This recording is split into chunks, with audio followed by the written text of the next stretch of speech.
Hi, this is Mike, and we're looking at the Bitcoin chart. So I have relabeled this as wave one down. Okay, I think it's the only way that this choppy pattern can be fully understood is if it's looked in this perspective, right? And I think the reason for that is because the lack of follow through to the downside after the idea I posted yesterday, right? So how we're going to look at this is potentially as being an incomplete wave two, right? And for wave two to be that small at the lows, it's a I don't think it's the case, to be honest. I think that there's still a little bit more upside movement. Now, thinking about this carefully is I think is important right now because the way we observe the waves here will have an impact on what we see happening. So there's already a pretty interesting clue that this is not going to make a new high, and that's because we have these corrective patterns at the low, right? If unless we have a situation where this is like a wave five or something, which I don't think it is, and the reason for that is because this move is a weak five wave move, but the only okay, so the whole thing's weak because wave four and wave two overlap, but also because wave one itself is a weak five wave move. There's no rules broken in that case. And to say that wave three is that short is okay because it's not the shortest, right? So you have to understand that coming off the highs, this thing's pretty choppy. So this is longer than wave one. Yes, it's still small. Yes, it's still weird looking, but it's that one wave that's in between that fits the profile of being a wave three. Now, I do believe that is a five wave move because the correction that happened after and the correction that happened before. So there's only one thing that could be it's a wave three, and then so it's a proper five wave move. It's just weird looking. And then we have this move here, which was a wave five. After that, we had a wave A, B. I believe it's a C there at the lows, but could it be part of maybe a C wave unfolding potentially? So we're going to take a bit of a look at that right now. So let's go straight down there and observe this. So this move here could be counted as a five wave move on its own. But what happened after that, and can that be in some way counted as a wave two um, as part of a continuation to the upside, or is this a wave D here? Now it's probably hard to tell, but let's try. Let's have a look closely at this pattern. Okay, so at that's the high there. We had one move there. Could be A, B, C, D, and E. So that could be wave two. So we might be looking at wave C continuing higher at this point. So this may not be a wave D. Okay, simply because of the way that the waves are structured at that point right there. So what does that mean for this whole thing then? In my opinion, I'd say it could be like a 1-2, like a 1-2-1-2 pattern. So getting ready for a move higher would require obviously after that five wave move a wave A,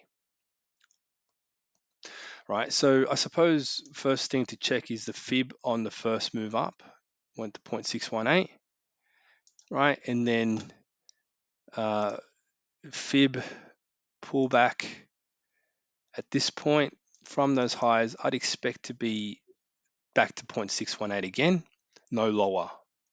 Okay, so that means it would have a wave three up potentially, and and sorry, and that would be for wave C still in progress. It could be a weak wave C, right? Because it's already sort of giving that characteristic of being a weak wave C. It could be like something that looks in its entirety, could be something that looks like this initial pattern here, right? The whole thing could end up looking like that type of weakness is going on, right? Because then that'd only be wave C, and then we'd still need wave D and E to occur. So at this point in time, I think it pays to be patient, simply because of these weird structures and how they're forming. You don't want to jump the gun too much. I think waiting for a pullback is important, and the pullback potentially to the previous fourth wave, right? Um, but because we don't really know, I think it sort of pays to stay vigilant in that case. What else can I potentially see here? I think at this stage that looks right, simply because of the corrective patterns going on here. I don't think there's a chance for a zigzag pattern, for in case there's potential upside. This doesn't look like a zigzag. Um, um, it's definitely a bit of a strange one at this point here, but because we've got a complete 5-wave move down, to me it's not that particularly strange in its entirety. Like XLM, the pattern kind of sort of indicates that we do need a pretty decent pullback, but in Bitcoin it may not be that high because previous wave 4, right? So if we're looking at previous wave 4, then if we draw a fib for this, we should get some confluence potentially around wave 4 for 50% right there.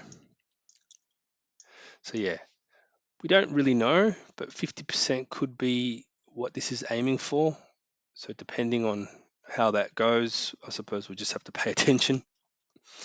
Now, I believe XLM is in a process of creating a wave G zigzag down. So what would that mean for Bitcoin? And once again, I have to point out that this move up was a 5-wave move, but in XLM it was an expanded zigzag. So the reverse could be true here. XLM creates a zigzag down, but we have a 5-wave move in Bitcoin. So Bitcoin's more impulsive looking, and XLM's kind of still within a corrective process here. So it's going to be interesting how these next waves unfold in that respect. So still, I think a bit of patience required as we watch the rest of this unfold to try and confirm this view. These moves at the top here, no doubt, are choppy due to people being pretty bullish, and so therefore it produces this kind of weird 5-wave move. And then we just wait for a pullback. Yeah, so it's all about the count. A lack of movement to the downside after presumed wave E basically tells me that it's not a wave E, and I have to look at the whole pattern again, see if I've missed something along the way, because as these patterns progress, right, it's nice to label them all 1 2 1 2 1 2, but then you realize, well, hang on a minute, this is part of a bigger pattern. It's a 1 2 3 4 5, part of a wave 1. It's a fractal. So yeah, it's interesting times for this. So I'll just have to keep you updated a little bit more often today. So hopefully you found this interesting and informative. Thank you for watching.